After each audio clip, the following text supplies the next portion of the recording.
ونعوذ بالله من شرور أنفسنا ومن سيئات أعمالنا من يهده الله فلا مضل له ومن يضلله فلا هادي له ونشهد أن لا إله إلا الله وحده لا شريك له ونشهد أن سيدنا ونبينا ومولانا محمدا عبده ورسوله صلى الله على سيدنا محمد وعلى آله وصحبه وبارك وسلم تسليما كثيرا. فقد قال الله سبحانه وتعالى في محكم التنزيل والفرقان المجيد بعد أعوذ بالله من الشيطان الرجيم بسم الله الرحمن الرحيم وإذ يمكر بك الذين كفروا ليثبتوك أو يقتلوك أو يخرجوك ويمكرون ويمكر الله والله خير الماكرين. وقال رسول الله صلى الله عليه وسلم لو توكلتم حق توكله لرزقكم كما يرزق الطير تغدو خماصا وتروح بطانا او كما قال عليه الصلاة والسلام. சங்கைக்குரிய கண்ணியத்திற்குரிய மேலான பெரியார்களே, கணவான்களே, சகோதரர்களே, உலகத்துல அல்லாஹு சுப்ஹானஹு வ தஆலா படைத்திருக்கக்கூடிய ஆண்களோ பெண்களோ யாராக இருந்தாலும் அவர்களுடைய விருப்பத்திற்கேற்ப அவர்கள் நினைத்த நேரத்தில் நினைத்த இடத்தில் இந்த உலகத்திற்கு அவர்களால் வர முடியவில்லை. அல்லாஹு சுப்ஹானஹு வ தஆலா யாரை ஆணாக படைக்க வேண்டும் என்று நாடினானோ அவர்களை ஆண்களாகவும், யாரை பெண்களாக படைக்க வேண்டும் என்று நாடினானோ அவர்களை பெண்களாகவும், யாரை கருப்பர்களாக யாரை வெள்ளையர்களாக, யார் யாரை பொது நிறம் கொண்டவர்களாக படைக்க வேண்டும் என்று அல்லாஹ் நாடினானோ அந்த அடிப்படையில் தான் அல்லாஹ் படைத்திருக்கிறான். மனிதர்களுடைய விருப்பத்திற்கேற்ப அவர்கள் ஆண்களாக படைக்கவும் இல்லை, அவர்களுடைய விருப்பத்திற்கேற்ப அவர்கள் பெண்களாக படைக்கவும் இல்லை.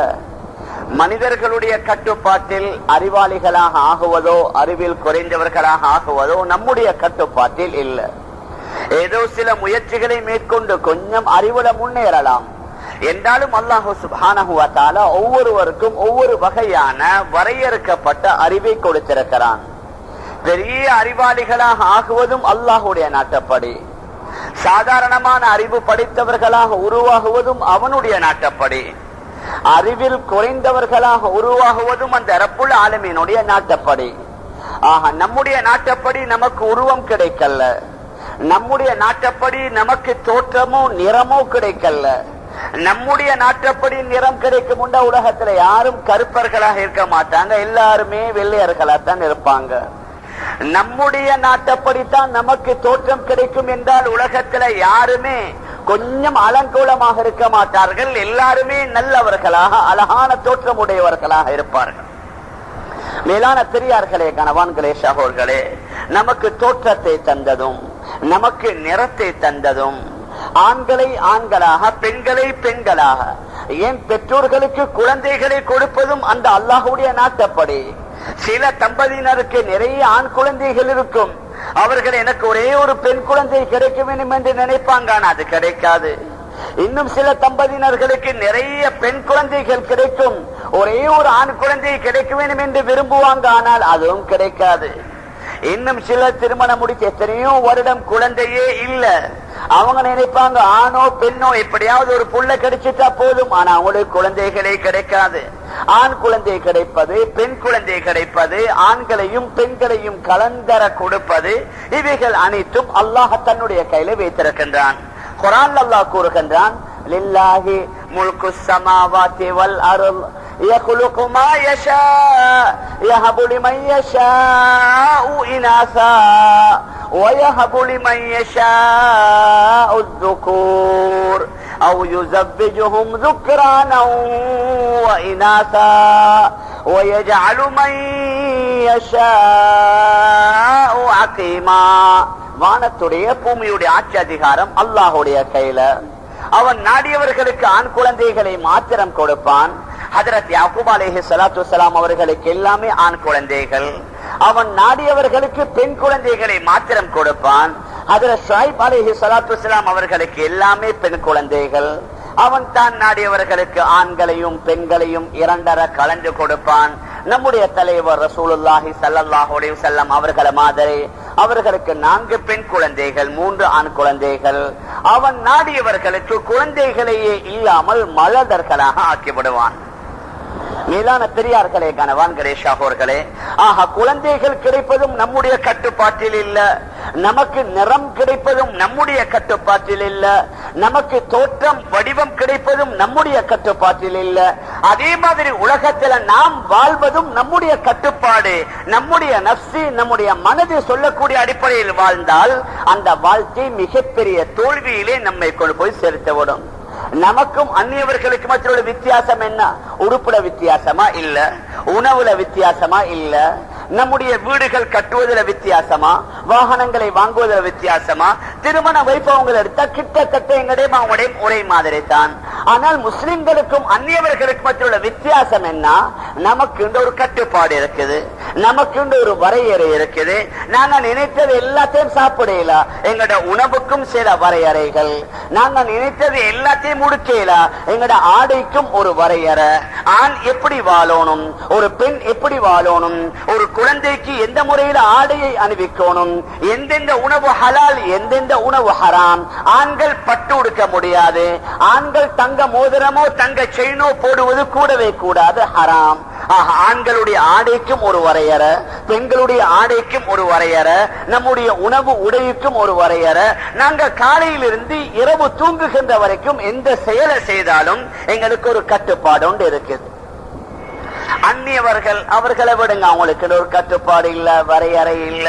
அவங்க நினைத்த மாதிரி வாழையிலும், நினைத்ததை சாப்பிடலும், நினைத்ததை குடிக்கலும், நினைச்ச மாதிரி வியாபாரம் செய்யலும், நினைத்த நேரத்தில் படுப்பாங்க, நினைத்த நேரத்தில் எழும்புவாங்க.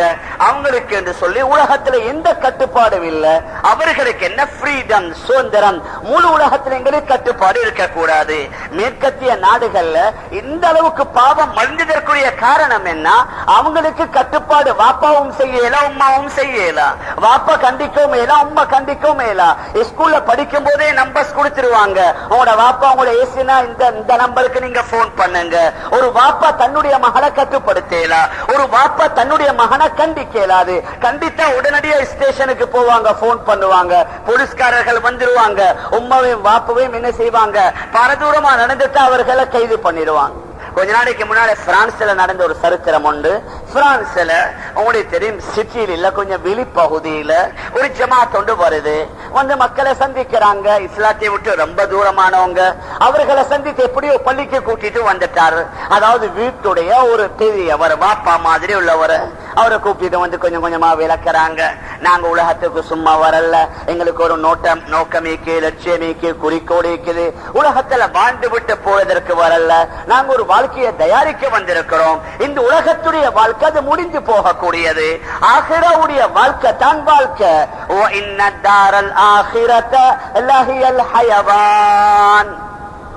ஆகிராவுடைய வாழ்க்கை தான் வாழ்க்கை.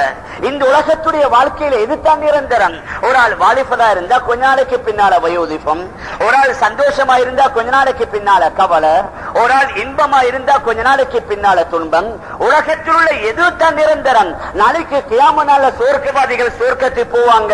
முதலாவது அங்க சில சிறுவர்கள் வந்து இந்த சுவர்க்கவாதிகளை வரவேற்று அழைத்து கொண்டு போவாங்க. சுவர்க்கத்துடைய தலைவாசல்ல கொண்டு போய் அவர்களை நிப்பாட்டுவாங்க. அங்குள்ள சிலவர்கள் சில கவிகளை பாடுவார்கள். இன்னலக்கும் அந்த சிஹு ஃபலா தஸ்குமு அபதா வ இன்னலக்கும் அந்த ஷுப்பு ஃபலா தஹரமு அபதா வ இன்னலக்கும் அந்த நஅமு ஃபலா தபஅசு அபதா வ இன்னலக்கும் அன் தஹ்யு ஃபலா தமூது அபதா. அந்த சிறுவர்கள் பாடுவாங்க, இன்னலக்கும் அந்த சிஹு ஃபலா தஸ்குமு அபதா. உங்களுக்கு நிரந்தரமான சுகம், நோய் என்பது வரவே வராது. நோய் என்பது உலகத்துல, அந்த நோயும் அல்லாஹ்வுடைய நிஅமத். அந்த நோய் இல்லாட்டி எத்தனை டாக்டர்ஸ் சும்மா இருக்கணும், ஃப்ரீயா வேலை இல்லாம, எத்தனை பார்மசிஸ் எல்லாத்தையும் எடுத்து மூடணும், எத்தனை ஹாஸ்பிட்டல், எத்தனை செனரிங் சென்டர். அல்லாஹ் நோயை வச்சு ஆயிரக்கணக்கான மக்களுக்கு அல்லாஹ் உணவை கொடுத்து கொண்டு இருக்கிறான். உலகத்துல தான் நோய். அந்த நோய்க்காக வேண்டி எத்தனை மில்லியன் பில்லியன் கணக்கில் செலவழிக்கப்படுது. ஆகிரால நோய் என்பது இல்லவே இல்லை. இன்னலக்கும் அன் தஸிஹு ஃபலா தஸ்குமு அபதா. உங்களுக்கு நிரந்தரமான சுகம் நோய் என்பது இல்லவே இல்லை. இன்னலக்கும் அன் தசுப்பு ஃபலா தஹரமு அபதா. நிரந்தர வாலிபம். இன்னைக்கு உலகத்துல வாலிபம் மட்டும் கிடைக்கும். மனிதர்கள்ட்ட இருக்கிற எல்லாத்தையும் வித்தெடுத்துருவாங்க. இந்த வயோதிபர்களுக்கு ஆக பெரிய தேவை என்ன? நான் கொஞ்சம் யங்கா இருக்கணும், எப்படியாவது காட்டுறது, அதை இதை உடுப்பாட்டி எப்படியாவது செஞ்சு இருந்தாலும் அவருடைய முதுமை எப்படியும் வெளியில வரத்தான் செய்யும். இந்நலக்கும் மந்தசுப்பு. நீங்க நிரந்தர வாரிசுகளாக இருங்க, அவங்களுக்கு வயோதிபம் வரவே வராது.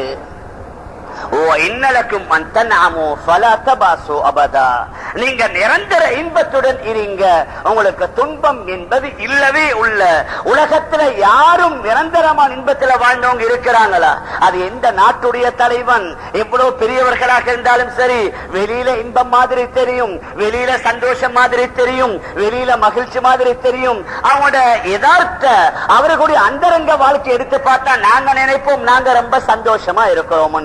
உலகத்துல யாருமே ஒரு கிழமைக்காவது நிம்மதியா சந்தோஷமா இருந்தாங்க இல்ல. ஆகிராவுல நிரந்தரமான இன்பம், நிரந்தரமான சந்தோஷம். உங்களுக்கு துன்பமோ கவலை என்பது இல்ல. உங்களுக்கு நிரந்தரமான ஹயாத், உங்களுக்கு மரணம் என்பது இல்ல. உலகத்தில் எவ்வளவு தான் பெரிய இன்பம், எவ்வளவு தான் பெரிய சந்தோஷம், எவ்வளவு பெரிய ஆட்சி அதிகாரம் பட்டம் பதவி இருந்தாலும் அவன் விரும்பியோ விரும்பலையோ மரணத்தை அனுபவித்து தான் தீரணும். ஆனா ஆகிரால மரணம் இல்ல. நல்லவர்களுக்கும் இல்ல, கெட்டவர்களுக்கும் இல்ல, சுவர்க்கவாதிக்கும் இல்ல, நரகவாதிக்கும் இல்ல. அந்த அல்லாஹ்வுடைய தண்டனையை பார்த்து, அவனுடைய வேதனையை பார்த்து காஃபிர்கள் கத்துவாங்க, அல்லாஹ்ட்ட கெஞ்சி கதறி கேட்பாங்க. ரப்பனா அமத்தனா ஸ்னதைன் வ அஹ்யைதனா ஸ்னதைன் ஃபஅதரஃப்னா பிதுனூபினா ஃபஹல் இலா குரூஜின் மின் சபீல். யா அல்லாஹ், எங்களை இரண்டாவது தடவை மௌத்தாக்கி விடு. உலகத்துல மௌத்தாக்கின மாதிரி மீண்டும் எங்களுக்கு மரணத்தை தந்துவிடு. அந்த மரணத்திற்கு பின்னால மீண்டும் ஹயாத்தை தந்துவிடு. நாங்க செய்த பாவங்களை, தப்புக்களை, தவறுகளை உணர்ந்து விட்டோம், நாங்க தௌபா செய்றோம் என்று அல்லாஹ்ட்ட கேட்பார்கள். அல்லாஹ் சொல்வான், லா யதுகூன ஃபீஹல் மௌத இல்லல் மௌதத்தல் ஊலா. உலகத்தில் நீங்க அந்த சுவைத்த மரணத்தை தவிர இரண்டாவது மரணம் என்பது இல்ல. அது நல்லவர்களுக்கும் இல்ல, கெட்டவர்களுக்கும் இல்ல, ஆண்களுக்கும் இல்ல, பெண்களுக்கும் இல்ல, நரகவாதியோ சுவர்க்கவாதியோ கோடான கோடான கோடி வருஷம் அங்கே அவர்கள் வாழ வேண்டும். மேலான பெரியார்களே, கணவான்களே, சகோர்களே, எதை சொல்ல வாரோம் என்றா, வாழ்க்கை என்ற ஆகிராவுடைய வாழ்க்கை, இன்பம் என்ற ஆகிராவுடைய இன்பம், சந்தோஷம் என்ற ஆகிராவுடைய சந்தோஷம். உலகத்தில் உள்ள எல்லாம் போலியானது, உலகத்தில் உள்ளவைகள் அனைத்தும் முடிந்து போகக்கூடியது. அதனால் அல்லாஹ் நம்முடைய வாழ்க்கையை ஆகிராவுல தயாரித்து வைத்திருக்கிறான். ஆனா உலகத்துல வாழக்கூடிய அதிகமான மக்கள் என்ன நினைக்கிற, நாங்க கொஞ்சம் ஃப்ரீடமா வாழணும், நாங்க கொஞ்சம் சுதந்திரமா வாழணும். யாராவது வாலிபத்துல கொஞ்சம் தாடியை வச்சா வீட்டுல பெற்றோர்கள், உங்களுக்கு இந்த வயசுல தேவையா, நீங்க இன்னும் கொஞ்சம் நல்லா என்ஜாய் பண்ணணும், நீங்க இன்னும் கொஞ்சம் அனுபவிக்கணும், ஏன் அவசரப்படுறீங்க? மேலான பெரியார்களே, கணவான்களே, சகோர்களே, அந்நியவர்கள் நினைக்கிறாங்க அதை விடுங்க, அவங்களுக்கு இது சொர்க்கம், அவர்கள் மௌத்தானா கோடான கோடான கோடி வருஷம் நரகத்துல. ஆனா எங்கட முஸ்லிம்களுக்கு ஒரு வரையறை, எங்கட முஸ்லிம்களுக்கு ஒரு கட்டுப்பாடு. இஸ்லாம் என்றாலே கட்டுப்பட்டு நடக்குதல் தான். நாங்க நினைத்த மாதிரி வாழ இயலாது, நினைத்ததை சாப்பிட முடியாது, நினைத்த நேரத்தில் படுத்து நினைத்த நேரத்தில் எழும்பவும் முடியாது. ஃபஜ்ருடைய பாங்கு சொல்லப்பட்டுட்டா எழும்போனும், ஃபஜ்ரு கட்டாயம் தொழுதுதான் ஆகணும். மீதான பெரியார்களே, கணவான்களே, சகோர்களே, ஆக உலகத்துல இன்று பாவங்களும் ஃபித்னாக்களும் குழப்பங்களும் அதிகமானதற்குரிய ஆக முக்கியமான காரணம் கட்டுப்பாடு இல்லாமல் மனிதர்களை உலாவ விட்டது தான். ரசூலுல்லாஹி ஸல்லல்லாஹு அலைஹி வஸல்லம் அவர்கள் கொண்டு வந்த ஒரு மார்க்கத்தை சஹாபாக்களுக்கு முன்னால அறிமுகம் செய்தாங்க. அந்த மார்க்கத்துடைய சாரம்சம் என்ன? நீங்க செய்யறது எல்லாத்தையும் செய்யலாம், தாராளமா உணவு உண்ணலாம், ஆடைகளை அணியலாம், வீடுகளை கட்டலாம், தொழில் வியாபாரம் செய்யலாம், திருமணங்கள் செய்யலாம், குழந்தைகளை வளர்க்கலாம், ஆட்சியும் செய்யலாம். நபி அவர்கள் ஆட்சியும் செய்தாங்க. ஆனா அனைத்திற்கும் ஒரு கட்டுப்பாடு, அனைத்திற்கும் ஒரு முறையை ரசூலுல்லாஹி ஸல்லல்லாஹு அலைஹி வஸல்லம் அந்த மக்களுக்கு முன்னால வைத்தாங்க. ஆனா நபி அவர்கள் எடுத்த எடுப்பிலேயே அவர்களுக்கு அல்லாஹுடைய கட்டளைகளை, அல்லாஹுடைய உத்தரவுகளை, அல்லாஹ் விரும்பாத பல தடைகளை எடுத்தெடுப்புல அவங்களுக்கு முன்னால வைத்திருந்தா அவங்க ஆரம்பத்துல சொல்லி இருப்பாங்க, இது அந்த எங்களால பின்பற்றலாம், உங்களோட மார்க்கம் சரியான பாரம், உங்களோட மார்க்கம் சரியான சும. அதனால ரசூலுல்லாஹி ஸல்லல்லாஹு அலைஹி வஸல்லம் ஆரம்பத்தில் இஸ்லாமிய மார்க்கத்தை எளிமையா காட்டி கொடுத்தாங்க. அது லேசான மார்க்கம், அது எல்லோராலும் பின்பற்ற முடியுமான மார்க்கம். எந்த காலத்தவர்களுக்கும் இந்த மார்க்கத்தை பின்பற்றுவது சிரமம் இல்ல, இந்த மார்க்கத்தை பின்பற்றுவது கஷ்டம் இல்ல. அதனால முதலாவது ரசூலுல்லாஹி ஸல்லல்லாஹு அலைஹி வஸல்லம் அந்த மக்களுக்கு அல்லாஹ்வுடைய கட்டளைகளை, அவனுடைய உத்தரவுகளை பின்பற்றுவதற்கும், அவனால் தடை செய்யப்பட்ட தடைகளிலிருந்து தங்களை நீக்கிக் கொள்வதற்கும் அந்த மனிதர்களுக்கு தேவை என்ன? ஈமானுடைய பவர். அந்த மனிதர்களுக்கு தேவை என்ன? ஈமானுடைய பலம், ஈமானுடைய சக்தி.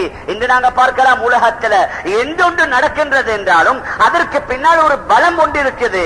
அந்த பலத்தால தான் அவைகள் நடந்து கொண்டிருக்கிறது. அது வாகனங்களாக இருக்கலாம், மிஷினாக இருக்கலாம், இந்த ஃபேன், இந்த லைட், இது போன்றவைகள். இவைகள் எலக்ட்ரிக், மின்சாரம் என்ற பலத்தால நடக்குது. மேலான பெரியார்களே, கணவான்களே, சகோதரர்களே, அதே மாதிரி அல்லாஹ்வுடைய கட்டளைகளை, அல்லாஹ்வுடைய உத்தரவுகளை, நபியுடைய சுன்னாக்களை பின்பற்றுவதற்கு தேவை என்ன? அந்த ஈமானுடைய பலம் தேவை, ஈமானுடைய சக்தி தேவை. அந்த ஈமானுடைய சக்தி எந்த முறையில் உண்டு பண்ணிக் கொள்வது? அதற்கு ஈமானுடைய முஸாக்கரா, ஈமானுடைய மஜ்லிஸ்கள், ஈமானுடைய பேச்சுக்கள், ஈமானுடைய பேச்சுக்களை பேசவும் வேண்டும், கேட்கவும் வேண்டும். நபி அவர்களே சஹாபாக்கள் உட்காருவாங்க. சஹாபாக்களுடைய ஈமானுடைய தரத்திற்கு அவங்களுக்கு நிகர் அவங்க தான். ஆனா அவர்களும் அதிலிருந்து நீங்கிக் கொள்ளல. புகாரி ஷரீஃப்ல வரக்கூடிய ரிவாயத், ஹஜ்ரத் அப்துல்லாஹ் இப்னு ரவாஹா ரலியல்லாஹு அன்ஹு மற்ற நண்பர்களை பார்த்து சொல்லுவாங்க, இஜ்லிஸ் பினா நுமின் சாஅத்தன், வாங்க எங்களோட நாங்க ஈமானை பற்றி பேசுவோம், ஈமானுடைய முஸாக்கராவை செய்வோம், ஈமானை பற்றி கருத்துக்களை நாங்க பரிமாறிக்கொள்வோம். அந்த அளவுக்கு அவர்கள் ஆரம்பத்தில் ஈமானுடைய உழைப்பை செய்தார்கள். ரசூலுல்லாஹி ஸல்லல்லாஹு அலைஹி வஸல்லம் பல கட்டங்கள்ல சஹாபாக்களுக்கு அல்லாஹ்வை விளங்க வைத்தார்கள். அல்லாஹ்வுடைய வல்லமை என்ன, அவனுடைய உள்ளமை என்ன, அவனுடைய குதிரை சக்தி என்ன. முதலாவது நபி அவர்கள் அந்த மக்களுக்கு அல்லாஹ்வை தான் விளங்க வைத்தார்கள். மேலான பெரியார்களே, கணவன்களே, சகோதரர்களே, தொழுது முடித்ததோட நபி அவங்க கொஞ்சம் சத்தமா சொல்லுவாங்க. இன்றைக்கு சத்தமா துஆ தான் ஓதப்படுது. அந்த துஆவுக்கு முன்னால் எத்தனையோ ஔராதுகள், அந்த துஆவுக்கு முன்னால் எத்தனையோ ஜிக்ர்கள் இருக்குது. நபி அவங்க சலாம் கொடுத்ததோட அல்லாஹு அக்பர் சொல்லுவாங்க. பின்னால் அல்லாஹும்ம அன்த ஸலாம் வ மின்க ஸலாம் என்பது ஓதுவாங்க. அதற்கு பின்னால அல்லாஹும்ம லா மானிஅ லிமா அதைத் வ லா முஅத்தி லிமா மனஅத் வ லா ராத்த லிமா கதைத் வ லா முபத்தில லிமா ஹக்கம்த் வ லா யன்ஃபஉ தல் ஜத் மன்கல் ஜத் லா மானிஅ லிமா அதைத். யா அல்லாஹ், நீ யாருக்காவது கொடுத்து விட்டால் அதை யாராலும் தடுக்க முடியாது. வ லா முஅத்தி லிமா மனஅத், நீ யாருக்காவது கொடுக்க மாட்டேன் என்று தடை செய்து விட்டால் முழு உலக மக்களாலும் சேர்ந்தும் அவரை கொடுக்க முடியாது. நீ எதை முடிவு செய்து விட்டாயோ அதை யாராலும் எவராலும் மாற்ற முடியாது. எதை நீ தீர்ப்பளித்து விட்டாயோ உன்னுடைய தீர்ப்பு தான் இறுதியானது, உன்னுடைய முடிவு தான் இறுதியானது. நீ நினைத்ததை செய்யலாம். குர்ஆன் அல்லாஹ் கூறுகின்றான்,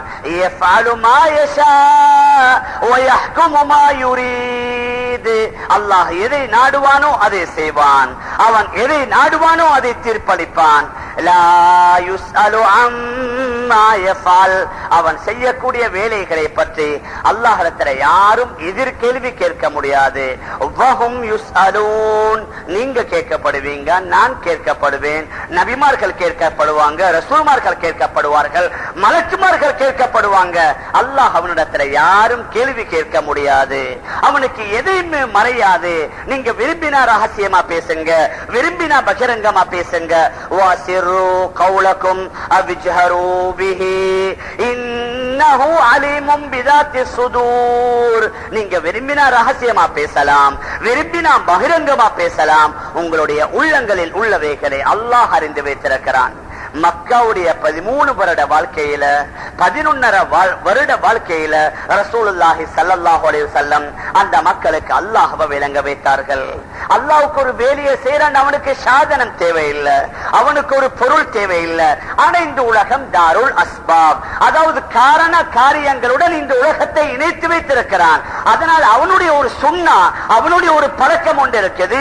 ஒன்றை வைத்துத்தான் ஒன்று நடக்கும். திருமணத்தின் மூலமாக குழந்தை, அவர் அதாவது விதையை நட்டினால் அதன் மூலமாக தானியங்களோ தாவரங்களோ, மரங்களின் மூலமாக பழங்கள், மிருகங்களின் மூலமாக பால். அல்லாஹ்வால முடியும். ஆனால் அல்லாஹ் இந்த உலகத்தை தாருல் அஸ்பாபாக ஆக்கி வைத்திருக்கின்றான். இதற்கு நேர் மாற்றமாகவும் அல்லாஹ் செய்து காட்டியிருக்கிறான். ஹஜ்ரத் ஆதம் அலைஹிஸ்ஸலாத்து வஸ்ஸலாம் அவர்களை படைத்தது எந்த ஆணின் மூலமா, எந்த பெண்ணின் மூலமாக? ஆணும் இல்ல பெண்ணும் இல்ல. ஹஜ்ரத் ஆதம் அலைஹிஸ்ஸலாத்து வஸ்ஸலாம் அவர்களை வெறும் ஒரு பிடி மண்ணின் மூலமாக அல்லாஹ் படைத்தான். ஹஜ்ரத் ஹவ்வா அலைஹிஸ்ஸலாத்து வஸ்ஸலாம் அவர்கள் ஒரு பெண்ணின் மூலமா படைக்கப்படல. ஹஜ்ரத் ஆதம் அலைஹிஸ்ஸலாத்து வஸ்ஸலாம் அவர்களுடைய விலா எலும்பின் மூலமாக படைக்கப்படுகின்றார்கள். ஹஜ்ரத் ஈசா அலைஹிஸ்ஸலாத்து வஸ்ஸலாம் அவர்களுக்கு தந்தையே இல்ல. ஹஜ்ரத் மரியம் அலைஹிஸ்ஸலாத்து வஸ்ஸலாம் வெறும் தாயின் மூலமாக மாத்திரம் படைக்கப்படுகின்றார்கள். அல்லாஹ் அவனுடைய ஒரு சுன்னா என்ன?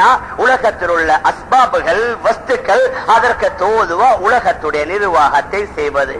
இடையிடையே அவனுடைய குதிரத்துகளையும் அல்லாஹ் காட்டுவான். ஒவ்வொரு காலத்தில காட்டுகின்றான். ஆரம்ப காலத்திலையும் காட்டினான், இந்த காலத்திலையும் காட்டுகின்றான், எதிர்காலத்திலையும் காட்டுவான். ஒவ்வொரு காலத்தில் அல்லாஹ் சுப்ஹானஹு வ தஆலா அவனுடைய குதிரத்து, அவனுடைய சக்தி 2 விதம். ஒன்று அவனுடைய உதவியின் மூலமாக சக்தியை காட்டுவான், இன்னொன்று அவனுடைய தண்டனையின் மூலமாக அவனுடைய குதிரத்தை காட்டுவான். மேலான பெரியார்களே, கணவான்களே, சகோர்களே, ரசூலுல்லாஹி ஸல்லல்லாஹு அலைஹி வஸல்லம் அல்லாஹ்வுடைய குதிரத்துகளை, சக்திகளை, வல்லமைகளை கூறி கூறி அந்த மக்களுக்கு தீனுடைய, தாவத்துடைய, ஈமானுடைய பிரச்சாரத்தை செய்து கொண்டே இருக்கிறார்கள்.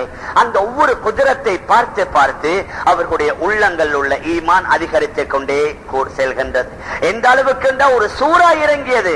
ஓ அம்மா இதா உன்சில சூரத்துன் ஃபமின்ஹும் மய்யகூல் அய்யுக்கும் ஸாதத்துஹு ஹாதிஹி ஈமானா. குர்ஆன்ல ஒரு சூரா இறங்கும். இப்ப நாங்க குர்ஆன்ல சூராவை கேட்கிறோம், பொருள் தெரியாது, அதனால ஈமானுடைய அதிகரிப்பு ஏற்படுவது சிரமம். எந்த அளவுக்கு இந்த குர்ஆன்ல வருது. ஒரு சூரா இறங்கியதுன்னு சொன்னா அவர்களில் சிலரை பார்த்து கேட்பாங்க, இந்த சூராவின் மூலமாக உங்களோட ஈமான்ல அதிகரிப்பு ஏற்பட்டதா இல்லையா? நபியுடைய ஹதீஸ், அல் ஈமானு யஸீது வ யன்குஸ், ஈமான்ல அதிகரிக்கவும் செய்யும், ஈமான்ல பலம் குறைவும் செய்யும். நல்ல விடயங்களை பற்றி பேசுறீங்க, நல்ல விடயங்கள் பேசக்கூடிய சபையில உட்காருங்க, அந்த மஜ்லிஸ்ல உட்காருறீங்க, அதனுடைய கருத்துக்களை பரிமாறிக்கொள்றீங்க, ஈமான்ல அதிகரிப்பு ஏற்பட்டு கொண்டே இருக்கும். அது பேசாம இருக்க ஈமான்ல பலம் குறைந்து கொண்டே போகும். எங்களுக்கு விளங்குது. நல்ல பள்ளியில் இருக்கக்கூடிய வேலையில, பயான் செய்யக்கூடிய கேட்கக்கூடிய நேரத்துல எங்களோட உள்ளத்துல எவ்வளவு ஒரு உற்சாகம், எவ்வளவு ஆசை, எவ்வளவு விருப்பம், அது அப்படி குறைய நாங்க வீட்டுக்கு, எங்களோட ஆபீஸுக்கு, எங்களோட ஃபேக்டரிக்கு, எங்களோட கடைக்கு போய் சேர்ந்தா பழைய மாதிரி தான். மேலான பெரியார்களே, கணவான்களே, சகோர்களே, ரசூலுல்லாஹி ஸல்லல்லாஹு அலைஹி வஸல்லம் என்ன செய்தார்கள்? அந்த மக்களுக்கு முதலாவது அல்லாஹ்வை விளங்க வைத்தார்கள். அல்லாஹ்வை விளங்காததனால தான் அல்லாஹ்வுக்கு மாறு செய்கின்றார்கள். உலகத்தில் இன்றைக்கு மாறு நடக்குது என்ன? அல்லாஹ்வுடைய பயம் உள்ளால் உள்ளபடி இல்ல. உண்மையான முறையில முழு உலகத்தில் உள்ள முஸ்லிம்கள் அல்லாஹ்வை பயந்து நடந்தா எந்த இடத்திலே மாற்றம் நடக்காது. தனிமையிலும் நடக்காது, கூட்டிலும் நடக்காது, உள்நாட்டிலும் நடக்காது, வெளிநாட்டிலும் நடக்காது. யாருமே அல்லாஹ்வுக்கு மாற்றம் செய்ய மாட்டார். உள்ளால் உள்ளபடி அல்லாஹ்வுடைய பயம் இருந்துட்டா. ஆனா அந்த அல்லாஹ்வுடைய பயம் உள்ளால் உள்ளபடி எங்கள்கிட்ட உங்கள்கிட்ட பூர்த்தியான முறையில வரல. மேலான பெரியார்களே, கணவான்களே, சகோர்களே, அல்லாஹ்வுடைய பயம் வராததுனால தான் தவறுகள் நடக்குது. இன்றைக்கு பஜார் எடுத்துக்கொண்டோம்டா, எங்கட மார்க்கெட், எங்கட கடைகள் எடுத்துக்கொண்டோம்டா, எத்தனை ஏமாற்றங்கள், எத்தனை மோசடிகள், கொடுத்த வாதாவுக்கு மாற்றம் செய்யக்கூடியவைகள், அங்கே பொய்கள் உரைக்கப்படுவது, உண்மைக்கு புறம்பான விதத்தில் நடக்கப்படுவது, ஏமாற்றுதல்கள் நடக்குது என்று சொன்ன என்ன? அங்கே அல்லாஹ்வுடைய பயம் இல்ல. மகன் வாப்பாவுக்கு கட்டுப்பட்டார் இல்ல, அல்லாஹ்வுடைய பயம் இல்ல. வாப்பா தன்னுடைய மனைவிக்கு செய்ய வேண்டிய ஹக்குகளை செய்யறார் இல்ல, அல்லாஹ்வுடைய பயம் இல்ல. யாரை நாங்கள் எடுத்துக்கொண்டாலும் உலகத்துல பாவங்கள் நடப்பதற்குரிய காரணம் முஸ்லிம்கள்ட்ட உள்ளால் உள்ளபடி அல்லாஹ்வுடைய பயம் இல்லை. எல்லா மக்களும் அல்லாஹ்வை பயந்து நடந்தா உலகத்தில் எங்க தவறு நடக்க போகுது? வியாபாரிகள் தவறு செய்ய மாட்டாங்க, வாங்குறவங்களும் தவறு செய்ய மாட்டாங்க. வியாபாரி நினைப்பாரு, என்கிட்ட வாங்கக்கூடியவனுக்கு நான் 100க்கு 100 ஒரு பொருளை உண்மையான முறையில விற்கணும். வாங்குறவர் நினைப்பாரு, இந்த பொருளுக்குரிய முழுமையான காசை நான் கொடுத்துட்டு வாங்கணும். 2 பேருக்கு அல்லாஹ்வுடைய பயம் இருந்தா, ஆனா இவர்கிட்ட பயம் இல்ல. இவன் நினைக்கிறது எப்படியாவது அவனுடைய தலையில கட்டணும், அவன் நினைக்கிறது எப்படியாவது ஆக குறைச்சு நான் வாங்கணும். முதலாளி நினைக்கிறது மேக்சிமம் தொழிலாளிட்ட நான் வேலை வாங்கணும், தொழிலாளி நினைக்கிறது எப்படியாவது நான் ஆக குறைய வேலை செய்யணும், நிறைய பணத்தை எடுக்கணும். மேலான பெரியார்களே, கணவான்களே, ஷஹோர்களே, அது கடையிலேயோ வியாபாரத்திலேயோ ஃபேக்டரியிலேயோ ஹாஸ்பிட்டலையோ யூனிவர்சிட்டியிலேயோ எங்க பார்த்தாலும் ஏன் உலகத்துல வழக்குகள் கூடிக்கொண்டு போகுது? மனிதர்களுக்கு மத்தியில சண்டை வாரதுனால தானே வழக்கு கூட. பாதுகாப்பு நாளுக்கு நாள் கூட. ஒவ்வொரு வருஷத்திலையும் பட்ஜெட் போடுற வேலையில டிஃபென்ஸுக்கு தான் ஆக கூட ஒதுக்குறாங்க. போன வருஷத்தை விட இந்த வருஷம் கூட, இந்த வருஷத்தை விட அடுத்த வருஷம் கூட, பாதுகாப்பு உள்ளவங்களும் கூட. ஆனா நாட்டுல நடக்கிற தப்புகள் குறைஞ்சிருச்சாண்டா இல்ல. பாதுகாப்பு அமைச்சருக்கே பாதுகாப்பு இல்ல, நாட்டுள்ள பிரதமருக்கே பாதுகாப்பு இல்ல, நாட்டுள்ள ஜனாதிபதிக்கே பாதுகாப்பு இல்ல. மேலான பெரியார்களே, கணவான்களே, ஷஹோர்களே, ஏன் ஒவ்வொரு துறையில உள்ள இஸ்லாமியர்கள்ட்ட அல்லாஹ்வுடைய பயம் முழுமையா இல்ல. அதனால் அந்தந்த துறையில் உள்ளவர்கள் எல்லாரும் அல்ல, ஏதோ சிலர்கள் அங்கே தவறுகள் நடந்து கொண்டிருக்குது. தவறு நடக்கிறதுனால தான் உலகத்தில் இவ்வளவு பெரிய ஃபித்னா, தவறு நடக்கிறதுனால தான் உலகத்தில் இவ்வளவு பெரிய மக்கள் கஷ்டங்கள் சிரமங்களுக்கு ஆளாக்கப்படுகின்றார்கள். மேலான பெரியார்களே, கணவான்களே, ஷஹோர்களே, ரசூலுல்லாஹி ஸல்லல்லாஹு அலைஹி வஸல்லம் அவர்களை விட ஒரு அறிவாளி இதுவரைக்கும் உலகத்தில் வந்ததில்லை. அவ்வளவு பெரிய அறிவாளி. யாரிடத்திலே நபி உங்க கால் மடித்து படித்ததில்லை. ஏன் நபி உங்களுக்கு படித்து கொடுத்தது யாரு? அல்லாஹ். அல்லமக மாலம் தகுன் தஅலம். நீங்க அறியாத பல விடயங்களை உங்களுக்கு நாங்க கற்றுத் தந்தோம். அல்லாஹ் கற்றுக் கொடுக்கின்றான். அல்லாஹ்வால் கற்றுக் கொடுக்கப்பட்ட அந்த கல்வி ஞானத்தை வைத்து நபி அவர்கள் அந்த மக்களுக்கு தர்பியா செய்றாங்க. நபி அவர்கள் அந்த மக்களுடைய வாழ்க்கையை அழகான சீரான சரியான முறையில வழி நடத்துகின்றார். மேலான பெரியார்களே, கணவான்களே, ஷஹோர்களே, எந்த அளவுக்கு ஆரம்பத்தில் எங்களுக்கு தெரியும். அடிக்கடி நாங்க சொல்றது ஐயாமுல் ஜாஹிலியா, அறியாமை காலத்து மக்கள், மடையர்கள், மிருகத்தனம் கொண்டவர்கள், ஒவ்வொரு அடிக்கடி சொல்லிக் கொண்டிருக்கிறது. ஆனால் இந்த மோசமானவர்களை நபி அவர்கள் எந்த அளவுக்கு நல்லவர்களாக மாற்றினாங்க. அவர்களுக்கு நிகர் இதுவரைக்கும் உலகத்துல யாராவது வந்திருக்கிறாங்களா? ஆரம்ப காலத்துல எப்படி இருந்துச்சு?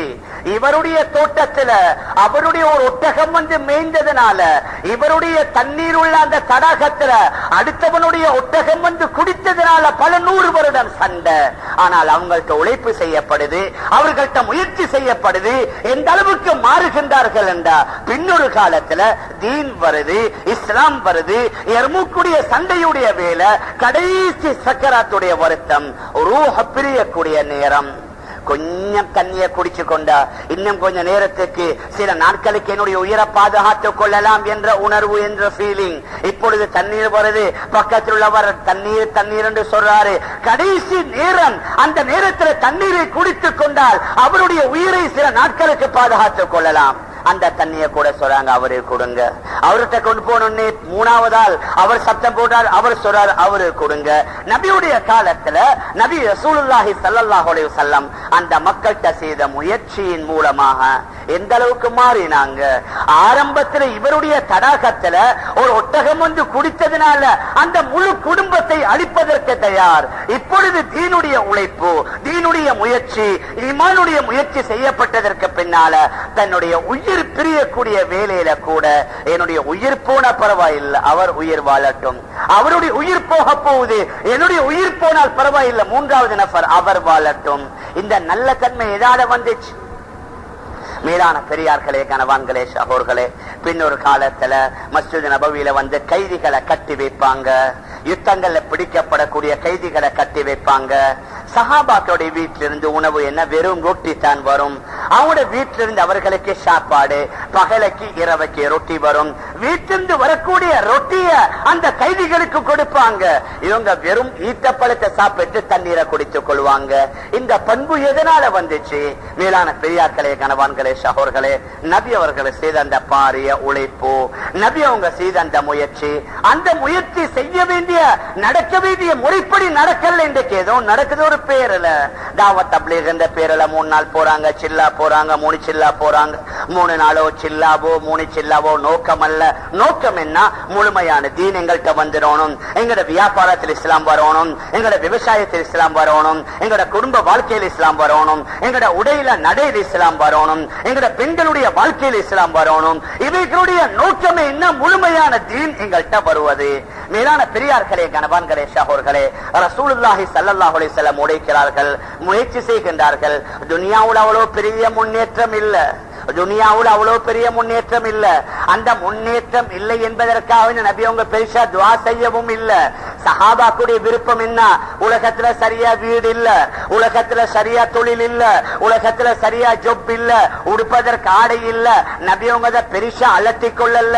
உங்களுக்கு தெரியும், ஹஜ்ரத் முஸாப் இப்னு உமைர் ரலியல்லாஹு அன்ஹு இஸ்லாத்தை ஏற்பதற்கு முன்னால எவ்வளவு பெரிய பணக்காரர், எவ்வளவு பெரிய கோடீஸ்வரருடைய மகன். அவருக்கு ஒரு நாட்டிலிருந்து உடுப்பு வரும், இன்னும் ஒரு நாட்டிலிருந்து செருப்பு வரும். அவர் பூசுற அந்த அத்தரை பூசிக்கொண்டு அந்த வீதியில நடந்து விட்டுடுவாரு, அவர் சென்று விடுவாரு. பின்னால் அந்த ரோட்ல யாராவது வந்தா சொல்லுவாங்க, இந்த பாதையில முஸாப் நடந்திருக்கிறாரு. மேலான பெரியார்களே, கணவான்களே, சகோர்களே, ரசூலுல்லாஹி ஸல்லல்லாஹு அலைஹி வஸல்லம் உழைக்கிறார்கள், முயற்சி செய்கின்றார்கள். துனியாவுல அவ்வளவு பெரிய முன்னேற்றம் இல்ல, துனியாவுல அவ்வளவு பெரிய முன்னேற்றம் இல்ல. அந்த முன்னேற்றம் இல்லை என்பதற்காக நபி அவங்க பெருசா துஆ செய்யவும் இல்ல. சஹாபாக்குடைய விருப்பம் என்ன? உலகத்துல சரியா வீடு இல்ல, உலகத்துல சரியா தொழில் இல்ல, உலகத்துல சரியா ஜொப் இல்ல, உடுப்பதற்கு ஆடை இல்ல. நபி அவங்க பெருசா அலட்டி கொள்ளல. உங்களுக்கு தெரியும், ஹஜ்ரத் முஸாப் இப்னு உமைர் ரலியல்லாஹு அன்ஹு இஸ்லாத்தை ஏற்பதற்கு முன்னால எவ்வளவு பெரிய பணக்காரர், எவ்வளவு பெரிய கோடீஸ்வரருடைய மகன். அவருக்கு ஒரு நாட்டிலிருந்து உடுப்பு வரும், இன்னும் ஒரு நாட்டிலிருந்து செருப்பு வரும். அவர் பூசுற அந்த அத்தரை பூசிக்கொண்டு அந்த வீதியில நடந்து விட்டுடுவாரு, அவர் சென்று விடுவாரு. பின்னால் அந்த ரோட்ல யாராவது வந்தா சொல்லுவாங்க, இந்த பாதையில முஸாப் நடந்திருக்கிறாரு. ஏன்? அவர் பூசி அந்த அத்தருடைய வாடியை வைத்து செய்வாங்க. அந்த அளவுக்கு ஆடம்பரமா வாழ்ந்தவர். ஆனா பின்னால எந்த அளவுக்கு கஷ்டம் என்று சொன்னா, உடுப்பதற்கு சரியான ஆடை இல்ல. அவர் மதீனாவுடைய வீதியில நடந்து கொண்டு போவாரு. அவருடைய நிலைமையை பார்த்து நபி அவர்களே அழிந்திருவாங்க. இந்த முஸாப் இப்னு உமைர் எவ்வளவு ஆடம்பரமா வாழ்ந்தவர். ஆரம்பத்தில் 200-300 திர்ஹம் பொறுமதியான உடுப்புகளை உடுத்திக் கொண்டு வாழ்ந்தவர். ஆனா இன்றைக்கு இவருடைய நிலைமையை பாருங்க. ஆனா நபி அவங்க எப்பொழுதுமே, யா அல்லாஹ், முஸாப் கஷ்டப்படுறாரு, முஸாப் சிரமப்படுறாரு, அவருக்கு நல்ல ஆடைய கொடு, அவருக்கு நல்ல செல்வத்தை கொடு, நபி அவங்க துஆ கேட்கல. நபியுடைய கவலை இந்த மக்களுடைய விலங்கத்தை சீராக்கணும் என்பது இல்ல. நபியுடைய கவலை அனைத்து மனிதர்களை நரகத்திலிருந்து பாதுகாக்கணும். ஹஜ்ரத் அபூ ஹுரைரா ரலியல்லாஹு அன்ஹு கஷ்டப்பட்டாங்க. நபி அவர்கள் தொழுவித்துக் கொண்டிருப்பாங்க. முன்சஃப்ல உள்ள சில சகோதர சஹாபாக்கள் நிலையில நிற்க முடியாமல் அவர்கள் அப்படியே மயக்கம் போட்டு கீழே விழுவாங்க. நபி அவங்க துஆ செய்யலையா, அல்லாஹ் இவங்க இவ்வளவு கஷ்டப்படுறாங்க, அதனால இவர்களுடைய வறுமையை போக்குன்னு நபி அவர்கள் துஆ செய்யல. மேலான பெரியார்களே, கணவான்களே, சகோதரர்களே, ஹஜ்ரத் அபூ ஹுரைரா ரலியல்லாஹு அன்ஹு அவங்க சொல்லுவாங்க, 70க்கு மேற்பட்டவர்கள் நான் பார்த்திருக்கிறேன் இதே மாதிரி நபியுடைய சபையில அமர்ந்து கொண்டிருப்பாங்க. ஆனா ஒருவர் ஒரு ஆளுக்கு பின்னால ஒளிந்து ஒளிந்து உட்காருவாரு, மறைந்து மறைந்து உட்காருவாரு. ஏண்டா அவர்கள் உடுத்திருக்கிற ஆடை ஒரே ஒரு ஆடைத்தான், முழு உடம்பை மறைப்பதற்கு போதுமாகாத ஆடை. அந்த முழு உடம்பை அந்த ஆடையால மறைக்கலாது. நபிக்கு முன்னால் அவங்களுடைய வெக்கம், கூச்சம், இந்த மேல் பகுதி ஏதாவது தெரிஞ்சிடக்கூடாது. அதனால ஒரு ஆளுக்கு பின்னால ஒரு ஆள் ஒளிந்து ஒளிந்து உட்காருவாங்க, ஒருவருக்கு பின்னால ஒரு ஆள் மறைந்து மறைந்து உட்காருவாரு. சஹாபா தோழர்களுடைய நிலைமை அப்படின்னா நபியுடைய நிலைமையும் அப்படித்தான். சரித்திரத்துல வருது, நபியுடைய வீடு 8க்கு 8 அடி அல்லது 10க்கு 8 அடி. இதுதான் நபியுடைய வீட்டுடைய நிலைமை. அந்த அளவுக்கு நபியுடைய வீட்டிலையும் கஷ்டம், நபியுடைய மனைவிமார்களுக்கும் கஷ்டம், நபியுடைய நபி தோழர்களான ஆண்களுக்கும் பெண்களுக்கும் கஷ்டம். ஆனா நபி அவர்கள் அதை பெருசா அலத்தல்ல. ஏதோ எப்படி கஷ்டப்பட்டாலும் 60, 70, 80, 100 வருஷத்தோட வாழ்க்கை முடிந்திடும். ஆனா இவங்க தீன் இல்லாம இருந்துட்டா, அல்லாஹுடைய கட்டளைகள் வராம இருந்துட்டா, என்னுடைய நபியுடைய சுன்னத்துகள் வராம இருந்துட்டா, இவங்க எவ்வளவு பெரிய நஷ்டவாளிகள். அதனால அதை சீராக்குவதில் நபி அவர்கள் முழு கவனத்தை செலுத்தினாங்க.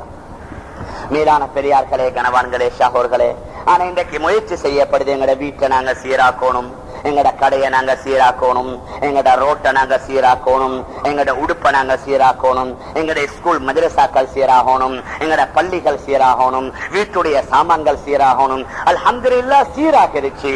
ஆனா தீனில சீராக வேண்டிய முறைப்படி சீராகல்ல. அல்லாஹ்வுடைய கட்டளைகள் முழுமையா வரல. அவனுடைய உத்தரவுகள் நம்முடைய வாழ்க்கையுடைய ஒவ்வொரு பகுதியிலையும் வரல. நபியுடைய சுன்னத்துகள் முழுமையா வரல. மேலான பெரியார்களே, கணவான்களே, சகோர்களே, அதனால தான் முழு உலகத்தில் எவ்வளவு பெரிய பிரச்சனை. ரசூலுல்லாஹி ஸல்லல்லாஹு அலைஹி வஸல்லம் அந்த மக்கள்கிட்ட உழைக்கிறாங்க, அந்த மக்கள்கிட்ட முயற்சி செய்யறாங்க. எந்த அளவுக்கு நாங்க குறிப்பிட்டோம், ஆரம்பத்துல சின்ன விடயங்களுக்காக சண்டை பிடித்தவங்க பின்னொரு காலத்துல பெரிய பெரிய விஷயங்களை கூட விட்டுடுவாங்க. எந்த அளவுக்கு விடுவாங்கண்டா, அன்சாரி சஹாபாக்கள் அவங்களுக்கு நிகர் அவங்க தான். ஒரு தடவை மதீனாவுக்கு போனதற்கு பின்னால அன்சாரி சஹாபாக்கள் நிறைய உதவி செய்தாங்க. இந்த தெரியும், மக்காவிலிருந்து போனவர்கள், அவர்களுக்கு வீடு இல்ல, அவர்களுக்கு காணி பூமி இல்ல, அவங்களுடைய தொழில் இல்ல. மதீனாவுடைய அன்சாரிகள் என்ன செய்வாங்க, மக்காவிலிருந்து வந்தவர்களை நபி அவர்கள் சொன்னாங்க, உங்களுக்கு இவர் சகோதரர், உங்களுக்கு இவர் சகோதரர், சல்மானுக்கு அபு தர்தா சகோதரர், ஒவ்வொருவரும் நபி அவங்க சகோதரரை ஆக்கிட்டாங்க. இப்ப அவங்க என்ன செய்வாங்க, அந்த சகோதரருக்கு வீட்டிலேயும் இடம் கொடுப்பாங்க, அந்த சகோதரருக்கு தொழிலையும் கொடுப்பாங்க, அந்த சகோதரருக்கு என்னென்ன தேவையோ எல்லாத்தையும் செஞ்சு கொடுப்பாங்க. எந்த அளவுக்கு சொன்னா மதீனாவுல அவர்கள் விவசாயம் செய்யறாங்க, சரியா தண்ணி வருதில்லை. அந்த விவசாயத்திற்கு தண்ணீருக்குரிய ஏற்பாடு ஒரு வாய்க்காலோ அல்லது ஒரு ஓடையோ ஒன்றும் இல்ல. அவங்க வாராங்க, நாங்க நபீரத்துல கேட்டு வருவோம், கொஞ்சம் தண்ணீருக்குரிய ஏற்பாட்டை கேட்போம்னு சொல்லி அன்சாரிங்கள் எல்லாம் சேர்ந்து நபீரத்துல வாராங்க. வந்த அன்றைய தினம் நபி அவங்க சரியான சந்தோஷம், ஏதோ நபி அவர்கள் அன்றைக்கு சந்தோஷமா இருந்தாங்க. அன்சாரிகள் வாரத்தை பார்த்து நபி அவங்க சொன்னாங்க, இன்று நீங்க எதை கேட்பீங்களோ அதை நான் தருவேன். நான் இன்று எதை அல்லாஹ்விடத்துல கேட்பேனோ அல்லாஹ் எனக்கு தருவான். அதனால் நீங்க விருப்பமானதை எங்கள்கிட்ட கேளுங்க. அவங்க மஷூரா பண்ணி வந்தது, அவங்களோட விவசாயங்களுக்கு கொஞ்சம் தண்ணீருடைய ஏற்பாட்டை செய்வோம். இப்ப மீண்டும் போயிட்டு உட்கார்றாங்க. ஒரு நாளும் இல்லாம நபியவங்க இன்றைக்கு ரொம்ப ஆனந்தமா இருக்கிறாங்க, சந்தோஷமா இருக்கிறாங்க. நபியவங்க விருப்பமானதை கேட்க சொல்றாங்க. நபியவங்களே சொல்றாங்க, நான் கேட்டதை அல்லாஹ் தருவானு. இந்த வேளையில நாங்க போய் வெறும் தண்ணீரை கேட்டால் உலகத்தோட முடிந்துடும். அதனால தண்ணீர் வானம் பரவாயில்லை, எங்கட விவசாயம் என்ன ஆனாலும் சரி பரவாயில்லை, நாங்க நபியிடத்துல மன்னிப்ப கேட்போம், நபியிடத்துல இஸ்திக்ஃபார் செய்ய சொல்லி கேட்போம். இப்ப சஹாபாக்கள் வந்து சொல்றாங்க, யா ரசூலல்லாஹ், நீங்க எங்கட பாவ மன்னிப்புக்காக வேண்டி துஆ செய்யுங்க. அவங்களோட கவலை எது, ஆகிரா தான் முன்னால இருந்துச்சு. உலகத்தில் அவங்களுக்கு தேவை, விவசாயத்துக்கு நீர் தேவை, அந்த விவசாயத்தை கொஞ்சம் மேம்படுத்தணும் என்ற தேவை. ஆனா இப்பொழுது நபி அவங்க சொல்றாங்க, நீங்க கேட்டதை நான் தருவேன். இப்பொழுது நபியத்துல வந்து கேட்டதோட அவங்க பாக்குறாங்க, இந்த தண்ணீரோட உலகம் முடிஞ்சிட்டா பெரிய நஷ்டம், ஆகிராவுல நாங்க நஷ்டம் அடைந்து விடக்கூடாது. நபியத்துல சொல்றாங்க, யா ரசூலல்லாஹ், நீங்க எங்கட மக்ஃபிரத்திற்காக வேண்டி, எங்கட பாவ மன்னிப்புக்காக வேண்டி துஆ செய்யுங்க.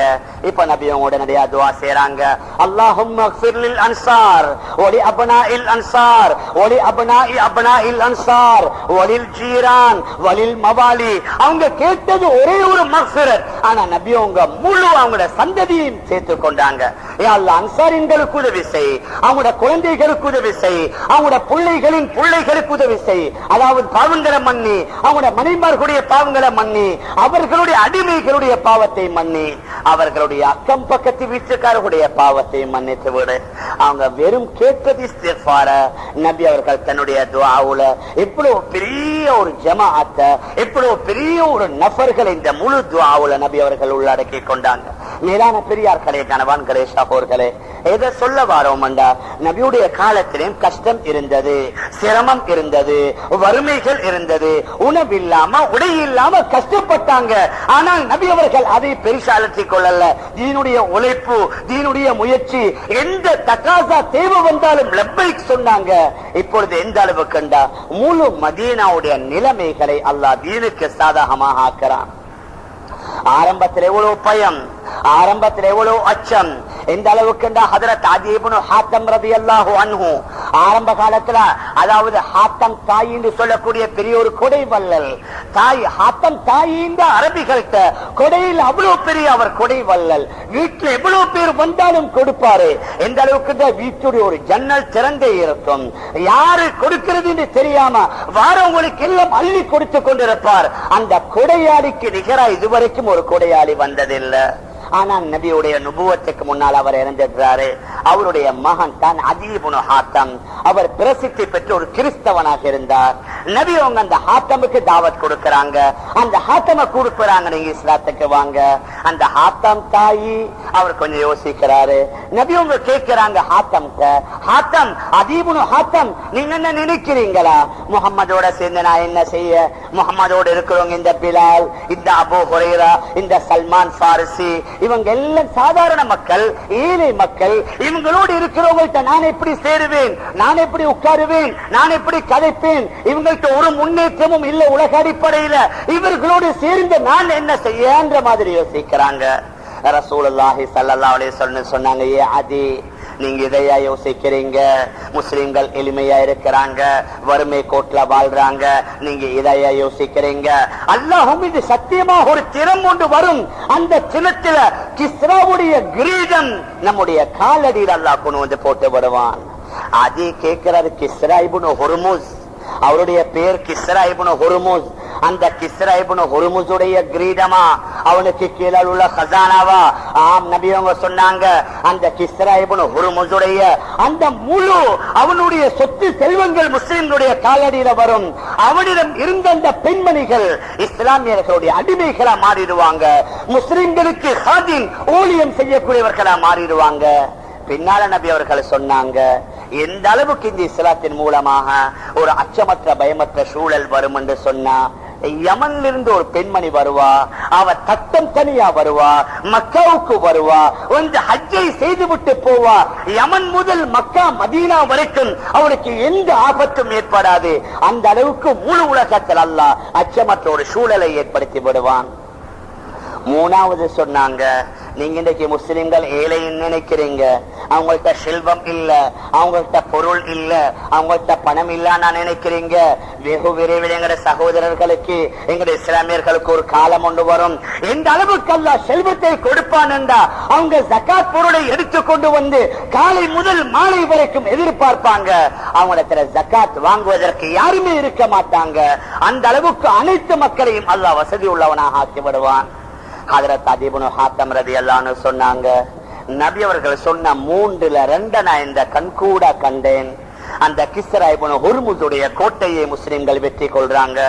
அவனுடைய பொக்கிஷங்கள் வருது, அவனுடைய அந்த மாளிகையில் இருந்த செல்வங்கள் வருது. இந்த அளவுக்கு இந்த வேற சில ரிவாயத்துகள் வருது.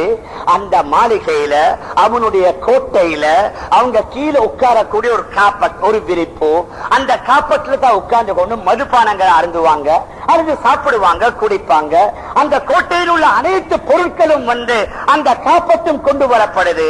ஹஜ்ரத் உமர் ரலியல்லாஹு அன்ஹு அவங்களோட ஆட்சி காலத்துல இப்பொழுது சில சஹாபாக்கள் சொல்றாங்க, இந்த காப்பட்டை நாங்க எடுத்து கொஞ்சம் ஞாபகார்த்தமா வைப்போமே. கிஸ்ரா யூஸ் பண்ணின காப்பட், கிஸ்ரா பாவித்த காப்பட், இதை நாங்க இந்த காப்பட்டை கொஞ்சம் பாதுகாப்பாம வைப்போமே. இப்படி சில சஹாபாக்கள் சொன்ன வேளையில ஹஜ்ரத் அலி ரலியல்லாஹு அன்ஹு சொன்னாங்க, இதெல்லாம் போய் ஞாபகார்த்தத்தை வைக்கிற பொருளா? அவன் கூத்து போட்டது, அவன் அநியாயம் செய்தது, அவன் அட்டகாசம் புரிந்தது, இதை வச்சா அல்லாஹ்வுடைய அதாபு வரும். அமீருல் மோமினீன், நீங்க இதெல்லாம் வெட்டி வெட்டி முஸ்லிம்களுக்கு துண்டு துண்டா கொடுத்துருங்கன்னு சொல்லி ஹஜ்ரத் உமர் சொன்னாங்க, சதகா அபுல் ஹசன், அபுல் ஹசன் உண்மையை சொல்லிட்டாரு. ஹஜ்ரத் அலியுடைய மகன் ஹசன், சதகா அபுல் ஹசன், அபுல் ஹசன் உண்மையை சொல்லிட்டாரு. இந்த காப்பத்தை வெட்டி வெட்டி கொடுத்துருங்க. ஒரு ஆளுக்கு ஒரு 1.5 அல்லது 2 அடி நீளமான காப்பர் துண்டு தான் கொடுக்கப்படுது. அந்த ஒரு துண்டு காப்பர் கிடைத்தவர் சொல்றாரு, எனக்கு கிடைத்த அந்த 1.5 அடி காப்பர் துண்டை நான் 2000 திர்ஹாமுக்கு வித்தேன் என்று சொல்றேன். அந்த காப்பட் அவ்வளவு பொறுமதி என்றா, அவனுடைய அந்த ஹசானாவில் இருந்த மற்ற பொருட்களுடைய பொறுமதி என்ன? மேலான பெரியார்களே, கனவான்களே, சகோர்களே, அதே ஹஜ்ரத் உமர் ரலியல்லாஹு ஆட்சி காலத்துல ஒரு பெண்மணி யமன்ல இருந்து வாரா, வந்து ஹஜ்ஜ முடிக்கிறா. அந்த பெண்ணை பார்த்து ஹஜ்ரத் உமர் ரலியல்லாஹு கேட்கிறாங்க, ஏ தாயே, நீ யமன்ல இருந்து எப்படி வந்தா? நான் தனியா தான் வந்தேன். உனக்கு பாதையில் ஆபத்துகள் ஏற்படலையா? பிரச்சனைகள் ஏற்படலையா? சிக்கல்கள் ஏற்படலையா? அந்த பெண்மணி சொன்னா, யமன்ல ஹதரமௌத் அல்லது சனா என்ற பகுதியிலிருந்து நான் வாரேன் மக்காவுக்கு. நான் பாதையில கண்ட ஒவ்வொரு ஆணையும் என்னுடைய சொந்த சகோதரன மாதிரி, ஒவ்வொரு பெண்ணையும் என்னுடைய சொந்த சகோதரிய மாதிரி, ஒவ்வொரு பெரியவரையும் என்னுடைய சொந்த தந்தை மாதிரி நான் பெற்றுக் கொண்டேன். எனக்கு ரோட்ல எந்த ஆபத்தும் இல்லை. எங்க யமன்ல இருந்து மக்கா பார வரைக்கும் இந்த அச்சமற்ற சூழல் எதால வந்துச்சு? பணத்தால கிடைக்குமா? ஆட்சியால கிடைக்குமா? அறிவாளிகளால கிடைக்குமா? பெரிய விஞ்ஞானிகள் இருக்கிறாங்க அமெரிக்கால, உலகத்தில் உள்ள ஆகப்பெரிய படிச்சவன், உலகத்தில் உள்ள ஆகப்பெரிய பட்டதாரி, பெரிய பெரிய மல்டி பில்லியனர் கோடீஸ்வரன் இருக்கிறது. ஆனா ராவேல போறது பயம். ஏன்? அங்கத்தான் உலகத்தில் ஆக கூடுதலான கொள்ள, ஆக கூடுதலான கொலை, ஆக கூடுதலான பாவம். அறிவாளிகள் கூட அங்கே இருக்கிறான், அங்கத்தான் தவறு கூடுதலா நடக்குது.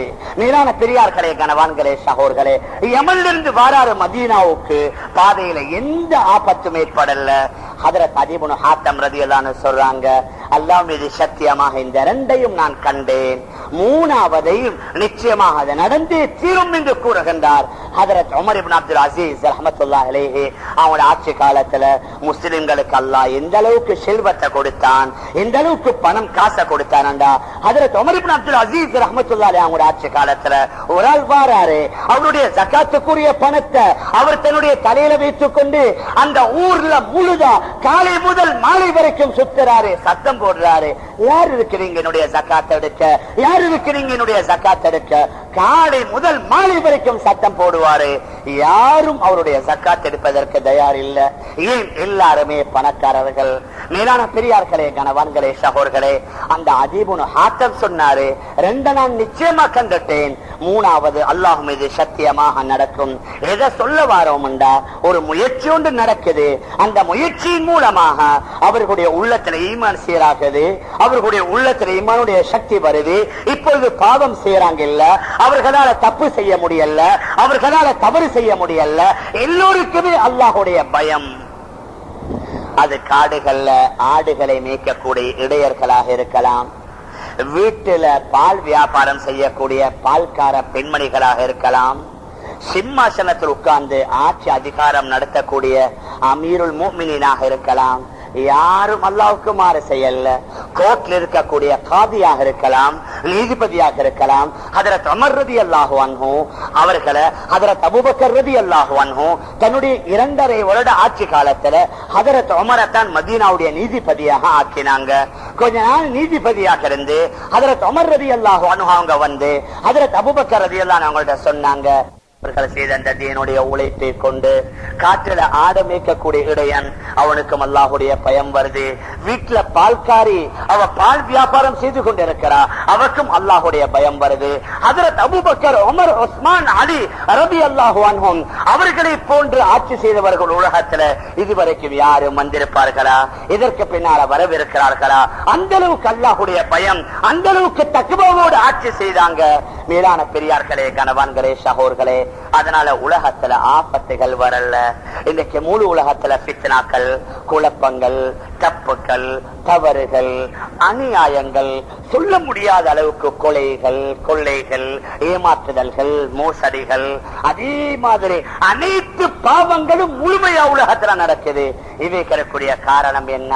பாவம் செய்யக்கூடியவர்களுடைய உள்ளத்தில் அல்லாஹுடைய பயம் இல்ல. நாங்க ஆரம்பத்திலே சொல்லிட்டோம், அந்நியவர்களை விடுங்க, அவங்களுடைய மதமோ மார்க்கமோ கட்டுப்பாடோ கட்டளையோ வரையறையோ ஒன்றுமே இல்லை.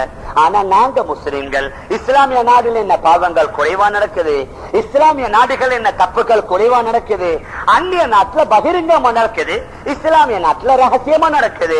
அந்நிய நாட்டுல ஏதோ அவங்க பாவம்னு நினைக்காம என்ஜாய் அனுபவிக்கிறோம் நினைச்சு கொண்டு செய்யறாங்க. இஸ்லாமிய நாடுகள்ல மறைத்து கொண்டு செய்து கொண்டு இருக்கிறாங்க. ரெண்டு நாட்டிலையும் தவறு நடந்து கொண்டுதான் இருக்குது. மேலான பெரியார்களே, அன்பிற்குரிய கனவான்களே, சகோர்களே, இவ்வளவு பெரிய பாவங்கள், தப்புகள், குற்றங்கள் நடப்பதற்குரிய காரணம் பாவம் செய்யக்கூடியவர்களுடைய உள்ளத்தில் அல்லாஹுடைய பயம் வரல. அந்த அல்லாஹுடைய அச்சம் வரல, அல்லாஹ் என்னை பார்த்து கொண்டிருக்கிறான் என்ற அந்த சிந்தனை வரல. அந்த சிந்தனை வந்துட்டா யாரு பகலிலோ இரவிலோ இந்த நேரத்திலும் அவர் அல்லாஹ்வுக்கு மாற செய்ய மாட்டாரு. குர்ஆன்ல அல்லாஹ் தான் கூறுகின்றான், ஓ அம்மா மன் காஃப மகாம ரப்பிஹி வ நஹன் நஃப்ஸ அனில் ஹவா ஃபஇன்னல் ஜன்னத ஹியல் மஅவா. வஅம்மா மன் காஃப மகாம ரப்பிஹி, நான் என்னுடைய ரப்புக்கு முன்னால நிற்கணும். நாளை கியாம நாள்ல அல்லாஹ்வுக்கு முன்னால் அல்லாஹ் என்னை கொண்டு வந்து நிறுத்தி விடுவான். என்னிடத்துல வியாபாரி நினைக்கணும், என்னுடைய வியாபாரத்தை பத்தி கேட்பான். விவசாயி நினைக்கணும், என்னுடைய விவசாயத்தை பத்தி கேட்பான். பெரிய பல நூற்றுக்கணக்கான மக்களை வேலைக்கு அமர்த்திருக்கக்கூடிய அந்த பஸ் அவர் நினைக்கணும், அல்லாஹ் என்னிடத்திலும் கேட்பான். சாதாரணமான குடும்ப தலைவன் அவன் நினைக்கணும், என்னிடத்திலையும் அல்லாஹ் கேட்பான். யாரு நாளைக்கு கியாம நாள்ல அல்லாஹ்வுக்கு முன்னால நான் நிற்கணும் என்ற அந்த உணர்வு வந்து தன்னுடைய நஃப்ஸை அவர் தூரமாக்கிக் கொள்கின்றார். மனோ இச்சைக்கு அடிபட்டு நடப்பதிலிருந்து அவர் தூரமானால் அவர் ஒதுங்கும் இடம் சொர்க்கம் என்று அல்லாஹ் சுப்ஹானஹு வ தஆலா குறிப்பிடுகின்றார். மேலான பெரியார்களே, கணவான்களே, சகோதரர்களே, அதனால முழு உலகத்துல ஏற்படுத்தக்கூடிய இந்த பாரிய பாவங்கள், அநியாயங்கள், தப்புக்கள் அது குறையணும். அல்லாஹுடைய கட்டளைகள் எங்கட வாழ்க்கையில வரணும், அல்லாஹுடைய உத்தரவுகள் வரணும், நபியுடைய சுன்னத்துகள் எங்கட ஆண்கள்கிட்ட பெண்கள்கிட்ட உணவுல உடையிலவைகள் அனைத்திலும் வரணும். இதுக்குத்தான் தீன். இந்த முழுமையான தீனங்கள்கிட்ட வந்துட்டா அந்த தீனின் மூலமாக நாங்க நினைக்கிறது அனைத்தையும் சாதிக்கலாம். சபபுக்கு வஸ்துக்களை யூஸ் பண்ணலாம், சபபுக்கு ஆயுதங்களை வைக்கலாம், சபபுக்கு ஆயுதங்களை பாவிக்கலாம், சபபுக்கு யுத்த பயிற்சிகள் எடுக்கலாம். இதற்கு இஸ்லாத்துல தடை இல்ல. குர்ஆன்ல வருது, உங்களால முடியுமான ஏற்பாடுகளை நீங்க செய்து கொள்ளுங்க. நபியுடைய காலத்துல அம்பு எறிவது இது முக்கியமான சுன்னத். இந்த அளவுக்கு நபியுடைய ஹதீஸ், யாராவது அம்பை எய்ய படித்து அதை அவர் மறந்துட்டா அவர் எண்ணி சேர்ந்தவர் அல்லாண்டு நபி அவங்க சொல்லி இருக்கிறாங்க. ஏன் அம்பைய படிப்பது இருக்குது, இது தற்பாதுகாப்போ. அதில் அம்பைய வேணாம் என்று சொல்லல, ஆயுதங்களை தூக்க வேணாம் என்று சொல்லல, உங்களை பாதுகாத்துக் கொள்வதற்குரிய ஏற்பாடுகளை செய்ய வேணாம் என்று சொல்லல.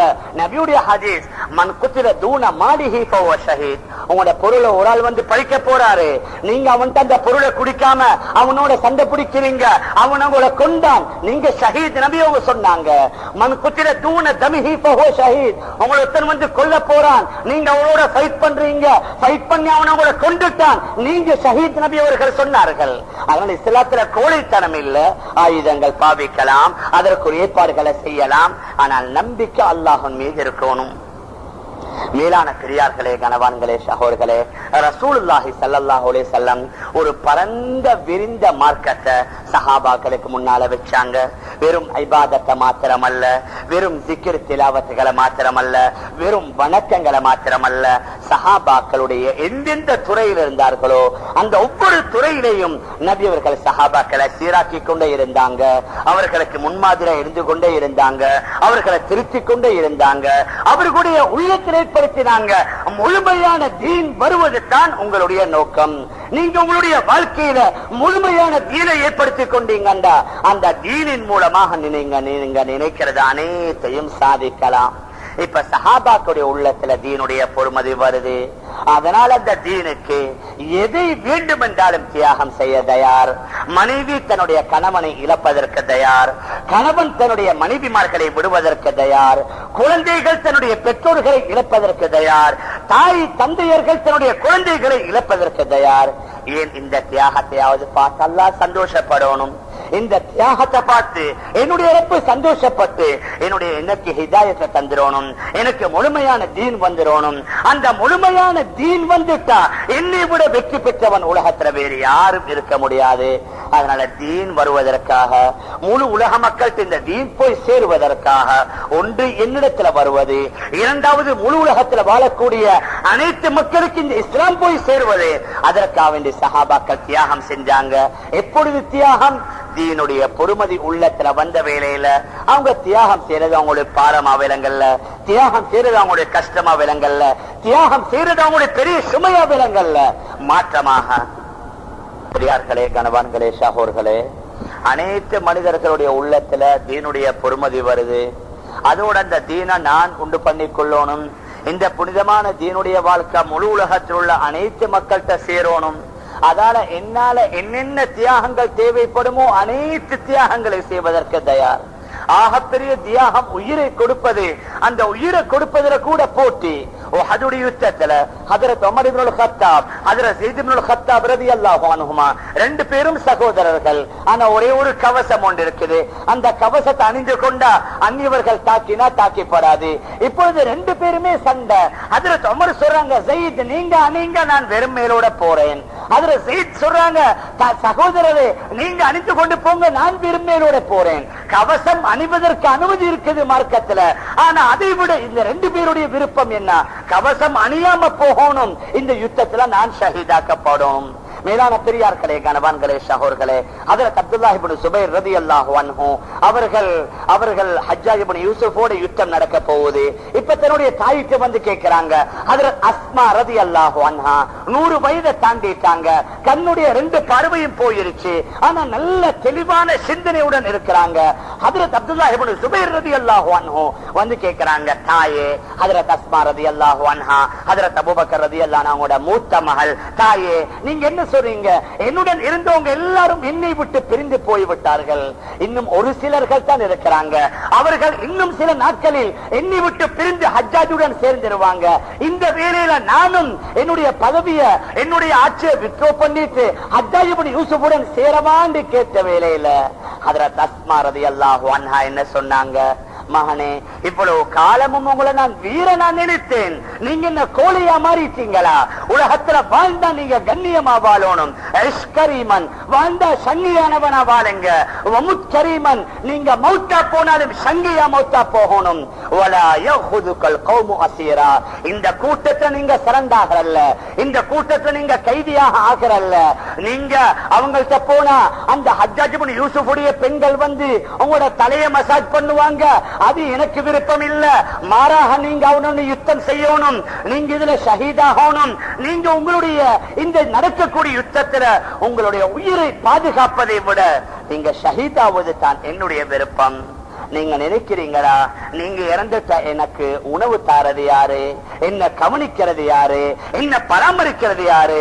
நீ என்னுடைய வயிற்றில சிசுவாக இருந்த வேளையில, குழந்தையா இருந்த வேளையில என்னை பாதுகாத்த, எனக்கு உணவை தந்த அதே ரப்புல் ஆலமீன், நீ ஷஹீதானாலும் என்னை அல்லாஹ் பாதுகாப்பான். எனக்கு அல்லாஹ் உணவை தருவான். நம்முடைய அடுத்த சந்திப்பு சொர்க்கத்துல தான் நடக்கும். நீ உன்னுடைய உயிரை பாதுகாத்துக் கொண்டு திரும்பி வருவதை விட நீ ஷஹீதாவது தான் எனக்கு விருப்பம். யாரு? 100 வயதை தாண்டி ஒரு பெண்மணி தன்னுடைய மகனுக்கு சொல்லக்கூடிய வார்த்தைகள். மதீனாவுல ஹஜ்ரத் அபூ பஷீர் என்ற ஒரு சஹாபி இருந்தாரு.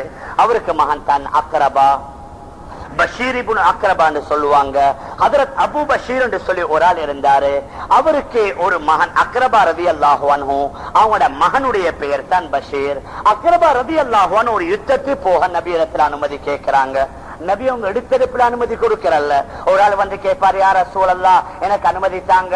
நபி அவங்க கேட்பாங்க, உங்களோட உம்மா இருக்கிறாங்களா? உங்களோட உம்மாவோட ஹிதமத்தில் ஈடுபடுங்க. அதுதான் உங்களுக்கு பெரிய ஹஜ், அதுதான் உங்களுக்கு பெரிய ஜிஹாத். எடுத்தெடுப்புல கண்ணை மூடிக்கொண்டு போங்கன்னு சொல்றல்ல. இந்த காலத்திலும் அதே தான். எல்லாத்தையும் அப்படி எப்படி விட்டுட்டு போங்கன்னு சொல்றல்ல.